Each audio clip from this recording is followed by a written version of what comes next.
Assalamualaikum warahmatullahi wabarakatuh. Perkenalkan, nama saya Fitriani Widodo, NIM 20221011031164 dari kelas H Viktimologi dan Penologi. Di sini saya akan membahas terkait tujuan dan pedoman pemidanaan menurut Undang-Undang Nomor 1 Tahun 2023. Sebelum kita membahas lanjut terkait bagaimana tujuan dan pedoman pemidanaan sebagaimana yang diatur dalam Undang-Undang Nomor 1 Tahun 2023 tentang Kitab Undang-Undang Hukum Pidana itu sendiri, materi ini akan saya sampaikan sedikit demi sedikit untuk memberikan suatu gambaran komprehensif yang mengenai bagaimana pembaruan pemidanaan di Indonesia ini dengan melahirkan KUHP baru dan menandai bahwa KUHP yang lama sudah telah berakhir dari ketergantungannya. Nah, maka Indonesia pada KUHP kolonial yang berlaku kurang lebih mungkin selama lebih dari 1 abad ya. Jadi KUHP baru ini menggantikan untuk di Indonesia. Dengan memiliki KUHP nasional ini mungkin yang lebih modern ya, atau berakar pada nilai-nilai keadilan serta sesuai dengan kebutuhan masyarakat di Indonesia yang pada saat ini. Baik, selanjutnya langsung masuk dari materi, yaitu ada 2 tema. Materi yang pertama ada tujuan pemidanaan yang diatur dalam pasal 51 dan pasal 52. Kedua yaitu pedoman pemidanaan yang diatur dalam pasal 53 hingga pasal 56 dalam Kitab Undang-Undang Hukum Pidana itu. Nah, kita akan membedah makna pasal-pasal tersebut, apakah implikasinya terhadap penegakan hukum pada di Indonesia ini, serta bagaimana seperti kayak pendekatannya pada baru-baru ini mungkin sudah mencerminkan perubahan dalam paradigma perkembangan di Indonesia lah ya, paradigma pemidanaan di Indonesia ini sendiri. Baik, yakni materi pertama tujuan pemidanaan. Yang pertama tujuan ke-1 yaitu apa sih tujuan tindak pidana? Tujuan pertama dari pemidanaan menurut Kitab Undang-Undang Hukum Pidana baru ini adalah penegakan tindak pidana atau pencegahan tindak pidana, di mana pemidanaan ini memberikan pesan bahwa setiap tindakan yang melanggar hukum memiliki konsekuensi.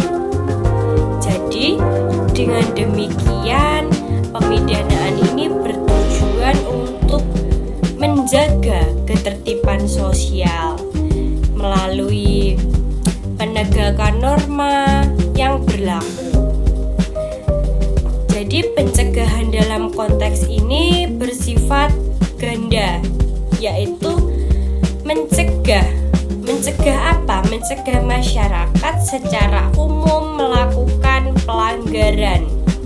Pelanggaran itu gimana? Pencegahan umum yaitu dengan mencegah pelaku supaya tidak melakukan pelanggaran secara berulang. Adapun pencegahan khusus, yakni dengan tujuan ini pemidanaan tidak dapat sebagai balas dendam, bukan balas dendam negara, tetapi sebagai mekanisme untuk menciptakan keamanan dan stabilitas sosial. Lalu lanjut yang kedua, tujuan ini pembinaan dan pemasyarakatan pelaku. Apa sih tujuan yang kedua ini? Tujuan yang kedua ini adalah membina terpidana agar dapat kembali menjalankan peran sosialnya secara secara positif setelah menjalani pidana. Dalam KUHP baru ini juga menekankan adanya unsur pembinaan yang harus dilakukan melalui bimbingan, rehabilitasi, serta proses pendidikan. Dalam pendekatan ini mengakui bahwa pelaku tindak pidana ini kan juga manusia yang berpotensi berubah. Maka oleh karena itu pemidanaan tidak hanya berorientasi pada penghukuman, tetapi juga pada rasa resosialisasi. Dengan melalui pembinaan, pelaku diberi kesempatan untuk apa? Untuk memperbaiki diri secara psikologisnya, sosial, dan moralnya. Adapun tujuan yang ketiga yaitu pemulihan dan penyelesaian konflik. Pada tujuan yang ketiga ini, pemidanaan ini juga diarahkan untuk menyelesaikan konflik yang timbul akibat tindak pidana dan memulihkan keseimbangan sosial. Jadi setiap tindak pidana pasti menimbulkan kayak keretakan hubungan lah ya antara pelaku korban dan masyarakat sekitar. Nah, di KUHP baru ini menekankan juga bahwa suatu pemidanaan bertujuan untuk memperbaiki keretakan itu, baik melalui pemulihan kerugian, rekonsiliasi, adapun mekanisme yang lain yang berorientasi pada keadilan pastinya ya, restoratif. Dalam pemulihan ini bukan hanya berkaitan dengan kerugian materi, tetapi juga mencakup rasa aman, keadilan, dan kedamaian sosial. Selanjutnya, tujuan yang keempat, menumbuhkan penyesalan dan kesadaran moral. Apa sih artinya itu dalam pemidanaan? Dalam pemidanaan ini juga memiliki tujuan moral, yaitu menumbuhkan rasa penyesalan pada pelaku tindak pidana itu sendiri. Dengan melalui proses pemidanaan, pelaku ini diharapkan menyadari kesalahan-kesalahan yang dimiliki dan memiliki dorongan untuk memperbaiki perilakunya. Maka penyesalan ini menjadi salah satu fondasi yang terpenting dalam perubahan perilaku pelaku. Maka dengan demikian pemidanaan ini sangatlah berfungsi menanamkan kembali nilai-nilai hukum dan moral dalam pelaku itu sendiri. Dari itu batasan tujuan pemidanaan, penghormatan juga serta martabat manusia.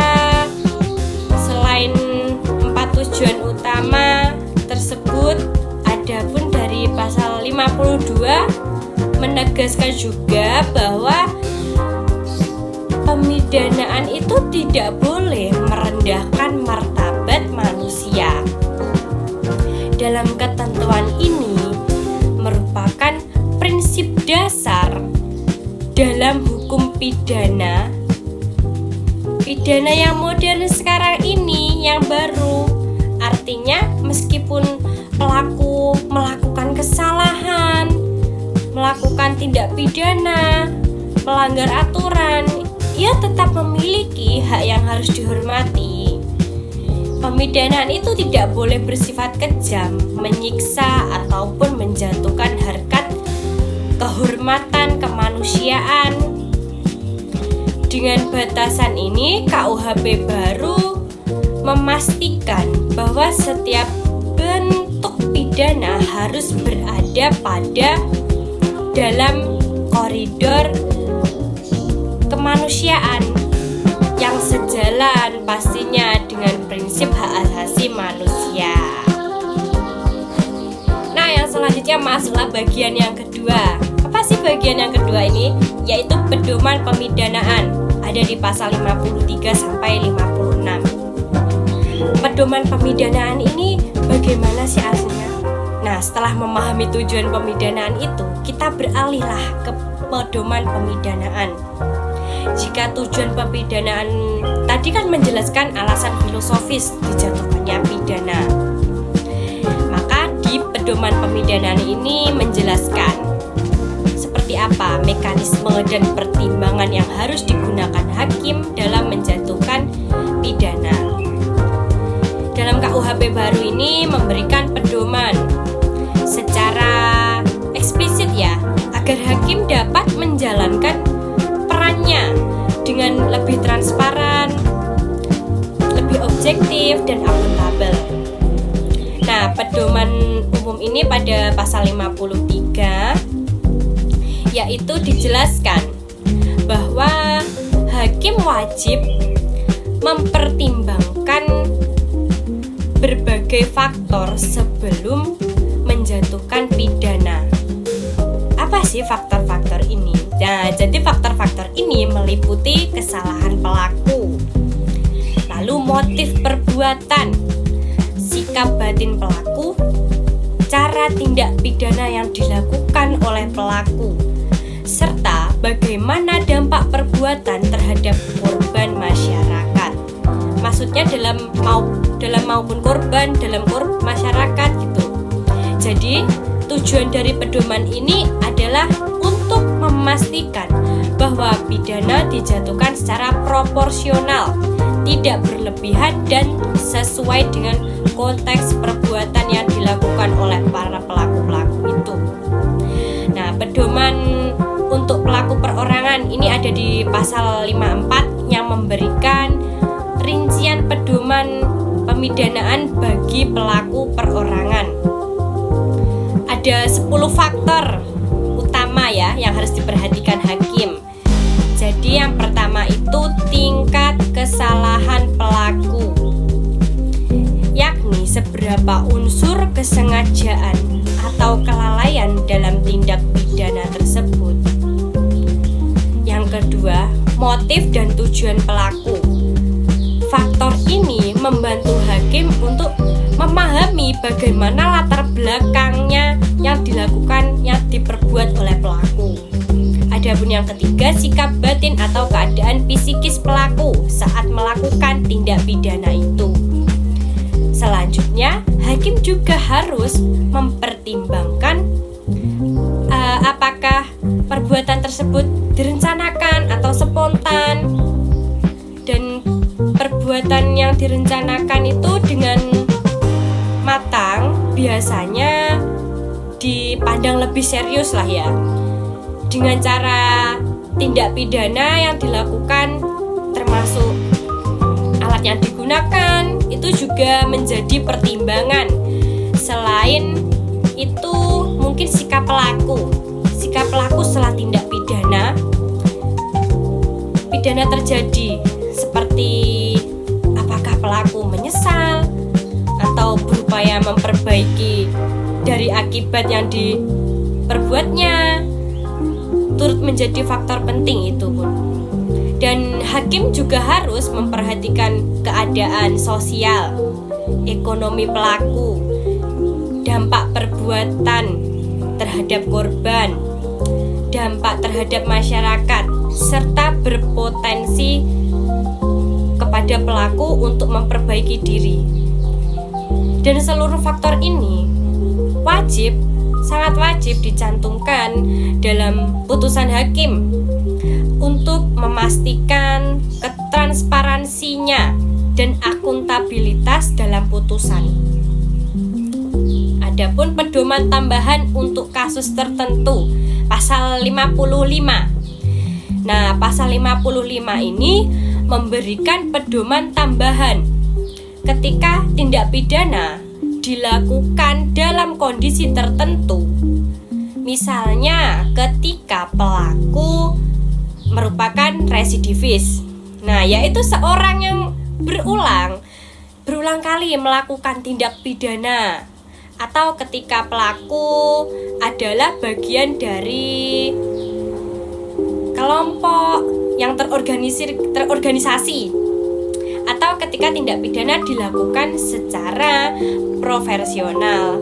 Secara profesional itu kayak profesional banget gitu pelaku pidananya. Nah, selain itu, penggunaan teknologi juga dapat menjadi indikator tingkat kecanggihan pelaku dan dapat dianggap juga sebagai faktor pemberat.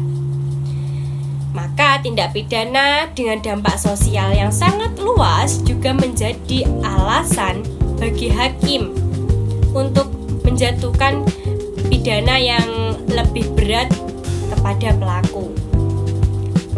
Nah, adapun pedoman untuk korporasi itu pasal 56. Pasal 56 ini memberikan pedoman khusus bagi korporasi sebagai pelaku tindak pidana.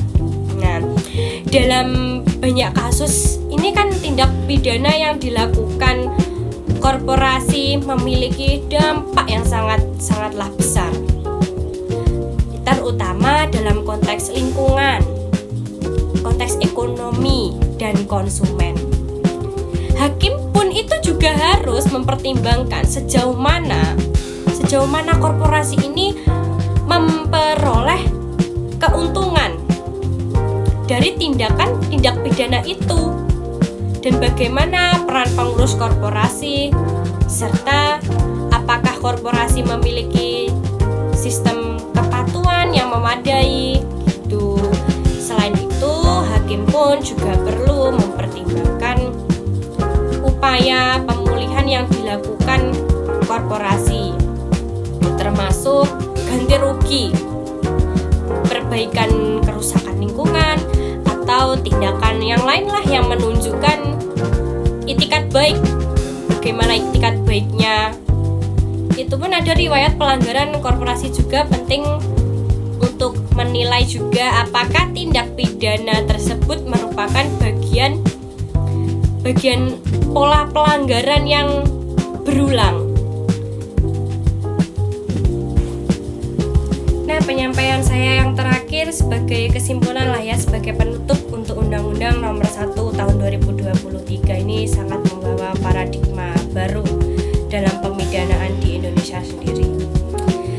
Pemidanaan kini tidak hanya dipahami sebagai sarana pembalasan, tetapi sebagai bagian dari mekanisme sosial yang ada tujuannya yang bertujuan melindungi masyarakat, memperbaiki sikap pelaku, memulihkan korban, dan menjaga harmoni sosial.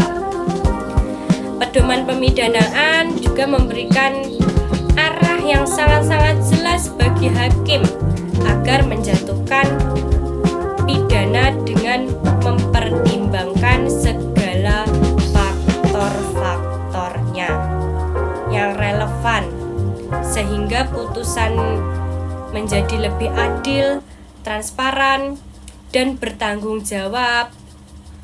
Maka dengan demikian, KUHP baru ini mencerminkan komitmen negara untuk menghadirkan sistem pemidanaan yang lebih manusiawi, efektif, dan adaptif terhadap perkembangan zaman. Semoga dalam pembahasan ini memberikan pemahaman yang mendalam mengenai tujuan dan pedoman pemidanaan menurut Undang-Undang Nomor 1 Tahun 2023. Terima kasih telah menyimak. Saya akhiri. Wassalamualaikum warahmatullahi wabarakatuh.